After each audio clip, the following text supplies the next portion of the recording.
दोस्तों कहते हैं कि केदारनाथ मंदिर महादेव का प्रिय स्थान है। इस मंदिर के कपाट साल के कुछ महीनों के लिए ही खुलते हैं, जहां पर जाने का रास्ता बहुत खतरनाक है। फिर भी वहां जाना अधिकतर शिव भक्तों का सपना होता है। आपको तो पता ही होगा कि यहाँ 2013 में भयानक प्राकृतिक आपदा भी आई थी, जिसमें काफी लोगों की जान भी गई, पर फिर भी यहाँ श्रद्धालुओं की भीड़ में कोई कमी नहीं आई है। क्या आपको पता है केदारनाथ मंदिर की नींव कब और कैसे रखी गई थी? इसकी स्थापना किसने की थी? क्या सच में इसमें कोई चमत्कारी शक्ति है जो इतनी बड़ी आपदा भी इस चमत्कारी मंदिर का कुछ नहीं बिगाड़ पाई? आखिर क्यों इस मंदिर के द्वार 6 महीने के लिए बंद कर दिए जाते हैं? आइए हम आपको बताते हैं केदारनाथ में हुई घटना के इतिहास और उसके पीछे छुपे रहस्य के बारे में। तो चलिए वीडियो शुरू करते हैं, लेकिन उससे पहले वीडियो को लाइक और हमारे चैनल को सब्सक्राइब करना ना भूलें। दोस्तों, ये मंदिर भगवान शिव शंकर जी का मंदिर है, जो कि कई साल पुराना है। ये भारत के उत्तराखंड केदारनाथ में मंदाकिनी नदी के पास गढ़वाल हिमालयी सीमा पर स्थित है। ये ऋषिकेश से 221 किलोमीटर की दूरी पर है। ये भगवान शिव की 12 ज्योतिर्लिंगों में से एक है। केदारनाथ मंदिर पहाड़ों और नदियों से घिरा हुआ है। इसके एक तरफ लगभग 22,000 फीट ऊंचा केदार पर्वत एवं दूसरी ओर तीसरी तरफ 21,600 फीट ऊंचा खर्चकुंड का पहाड़ है और 22,700 फीट ऊंचा भरतकुंड का पहाड़ है। यही नहीं, इस मंदिर के आसपास 5 नदियों का संगम भी है। इन नदियों में मंदाकिनी, स्वर्णगौरी, सरस्वती, क्षीरगंगा और मधुगंगा शामिल हैं, जिसकी वजह से यहाँ पर प्रकृति का प्रकोप कभी भी आ जाता है और बादल फटने और बाढ़ का खतरा हमेशा बना रहता है। मौसम अच्छा नहीं होने के कारण मंदिर केवल अप्रैल के अंत से नवंबर के बीच तक खुलता है। इस अवधि में भगवान शिव के दर्शन करने एवं उनसे आशीर्वाद लेने के लिए दूर दराज के लोग यहाँ आते हैं। इस मंदिर के पास में बहने वाली मंदाकिनी नदी एवं बर्फ की चादर ओढ़े हुए पहाड़ों के रूप में यहाँ का दृश्य बहुत ही शानदार है।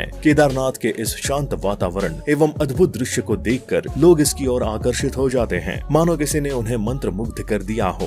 केदारनाथ मंदिर में भगवान शिव की पूजा केदार खंड के भगवान के रूप में की जाती है। ये एक ऐतिहासिक नाम है जो कि सदियों से चला आ रहा है। ये मंदिर विशेष रूप से हिंदुओं के लिए सबसे प्रमुख तीर्थ स्थानों में से एक है। केदारनाथ का सबसे प्रसिद्ध इतिहास हमें पांडवों के समय ले जाता है। ऐसा माना जाता है कि महाभारत के पांडवों ने भगवान शिव के इस मंदिर की नींव रखकर उसका निर्माण किया था, किंतु ये बहुत पुराना हो जाने के कारण ये ध्वस्त हो गया। फिर उसी पवित्र स्थान पर 8वीं शताब्दी में आदि गुरु शंकराचार्य जी ने मंदिर का दोबारा निर्माण किया, जिसे वर्तमान में केदारनाथ के पवित्र मंदिर के रूप में जाना जाता है। बताया जाता है कि एक बार पांडव कुरुक्षेत्र के प्रसिद्ध युद्ध में अपने भाइयों कौरवों की हत्या करने के बाद भगवान कृष्ण की सलाह पर भगवान शिव से माफी मांगने के लिए गए थे। भगवान शिव उन्हें माफ नहीं करना चाहते थे, इसलिए उन्होंने अपना रूप परिवर्तित कर बैल नंदी का रूप धारण कर लिया और पहाड़ों में छिपे हुए मवेशियों के बीच खुद छिप गए। लेकिन पांडवों में से भीम ने भगवान शिव को पहचान लिया। तब वे उनके सामने से गायब होने की कोशिश करने लगे, किंतु भीम ने उनकी पूंछ पकड़ ली और उन्हें पांडवों को माफ करने के लिए मजबूर होना पड़ा। जहाँ से शिव गायब हुए उसे गुप्तकाशी कहा जाता है। गुप्तकाशी से गायब होकर भगवान शिव 5 अलग अलग रूपों में प्रकट हुए थे, जैसे केदारनाथ में उनके कुल्हे, रुद्रनाथ में चेहरा, तुंगनाथ में हाथ, मध्य महेश्वर में नाभि और पेट एवं कल्पेश्वर में उनकी जटा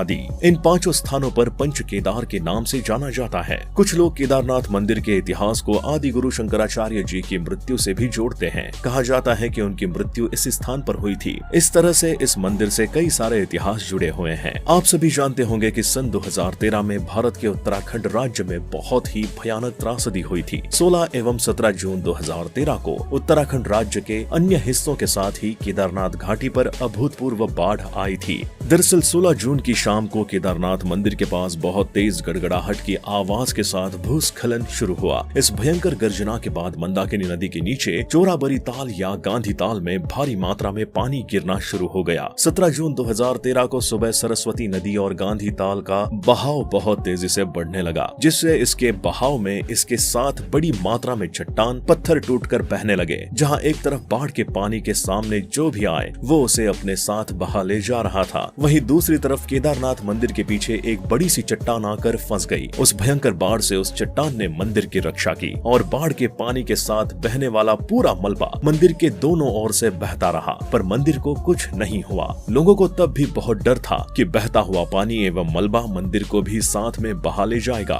किंतु ऐसा नहीं हुआ। उत्तराखंड में आई इस बाढ़ में आसपास के अधिकतर क्षेत्र स्थानीय लोग दुकानें, होटल एवं तीर्थ यात्रियों की बड़ी संख्या में क्षति हुई थी। उस समय मानो मौत का सैलाब आया हुआ था। इन सब के बावजूद मंदिर के पीछे फंसी हुई चट्टान ने मंदिर को कुछ नहीं होने दिया। ये किसी चमत्कार से कम नहीं था। दरअसल दोस्तों, केदारनाथ का ये इलाका चोराबरी ग्लेशियर का एक हिस्सा है। वैज्ञानिकों का कहना है कि ग्लेशियरों के लगातार पिघलते रहने और चट्टानों के खिसकते रहने से आगे भी इस तरह का जल प्रलय या अन्य प्राकृतिक आपदाएं जारी रहेंगी। अब आपको बताते हैं कि 400 सालों तक कैसे बर्फ में दबा रहा था केदारनाथ का मंदिर, और जब बर्फ से बाहर निकला तो पूरा सुरक्षित था। देहरादून के वाडिया इंस्टीट्यूट के हिमालयन जियोलॉजिकल वैज्ञानिक के अनुसार 13वीं से 17वीं शताब्दी तक यानी 400 साल तक एक छोटा हिम युग आया था, जिसमें हिमालय का एक बड़ा क्षेत्र बर्फ के अंदर दब गया था। उस क्षेत्र में ये मंदिर भी था। वैज्ञानिकों के अनुसार मंदिर की दीवार और पत्थरों पर आज भी इसके निशान देखे जा सकते हैं। दोस्तों, केदारनाथ मंदिर से लगभग आधा किलोमीटर की दूरी पर प्रसिद्ध भैरवनाथ जी का मंदिर स्थित है। इसे इस क्षेत्र का क्षेत्रपाल भी कहा जाता है, जो इस मंदिर की सुरक्षा करते हैं। जैसे कि हमने आपको बताया था कि सर्दियों के माह में दीपावली के अगले दिन से केदारनाथ मंदिर के कपाट भीषण बर्फबारी के कारण बंद कर दिए जाते हैं और उसके 6 माह के बाद तृतीया के दिन खोले जाते हैं। सर्दियों के माह में जब केदारनाथ मंदिर 6 माह के लिए बंद हो जाता है, तब यहाँ रहस्यमय तरीके से अखंड ज्योत लगातार 6 माह तक जलती रहती है। दीपावली के बाद से यहाँ पर भीषण बर्फबारी का दौर शुरू हो जाता है, जिस कारण केदारनाथ भगवान के प्रतीकात्मक स्वरूप को नीचे उखी मठ के ओंकारेश्वर मंदिर में स्थापित कर दिया जाता है। इन 6 माह में वहाँ के स्थानीय नागरिक भी वहाँ रह नहीं पाते हैं। इस कारण वहाँ से सभी श्रद्धालु, भक्तगण, स्थानीय नागरिक, दुकान वाले, उत्तराखंड सरकार के अधिकारी इत्यादि सब नीचे आ जाते हैं। 6 माह तक ये स्थल एकदम सुनसान रहता है। वह केदारनाथ धाम जाने के सभी मार्ग भी बंद हो जाते हैं। जब मंदिर के पुजारियों के द्वारा 6 माह बाद केदारनाथ धाम के कपाट खोले जाते हैं, तब भी वहाँ अखंड ज्योत जलती हुई मिलती है। साथ ही ऐसा प्रतीत होता है कि कल ही यहाँ किसी ने पूजा की थी। 6 माह तक मंदिर बंद रहने के पश्चात भी ऐसा प्रतीत होता है कि मंदिर की अच्छे से साफ सफाई की गई है। ये केदारनाथ मंदिर के रहस्यों में से सबसे बड़ा रहस्य है। बता दें कि ये मंदिर कटवा पत्थरों के भूरे रंग के विशाल और मजबूत शिलाखंडों को जोड़कर बनाया गया है। 6 फुट ऊंचे चबूतरे पर खड़े 85 फुट ऊंचे, 187 फुट लंबे और 80 फुट चौड़े मंदिर की दीवारें 12 फुट मोटी हैं। अब रहस्य की बात यह है कि इतने भारी पत्थरों को इतनी ऊंचाई पर लाकर व तराश कर कैसे मंदिर की शक्ल दी गई होगी। खासकर ये विशालकाय छत कैसे खंभों पर रखी गई। पत्थरों को एक दूसरे में जोड़ने के लिए इंटरलॉकिंग तकनीक का इस्तेमाल किया गया है। केदारनाथ मंदिर के ऐसे भव्य निर्माण की आज के समय में केवल परिकल्पना ही की जा सकती है। पुराणों की भविष्यवाणी के अनुसार इस समूचे क्षेत्र के तीर्थ लुप्त हो जाएंगे। माना जाता है कि जिस दिन नर और नारायण पर्वत आपस में मिल जाएंगे, बद्रीनाथ का मार्ग पूरी तरह बंद हो जाएगा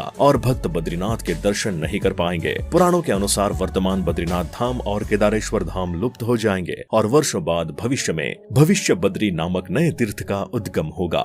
दोस्तों, आपको क्या लगता है, क्या ऐसा होगा? अपनी राय हमें कमेंट बॉक्स में जरूर बताएं। साथ ही वीडियो पसंद आई हो तो वीडियो को लाइक करें, शेयर करें और चैनल पर नए हैं तो सब्सक्राइब करके बेल आइकन को प्रेस करना ना भूलें।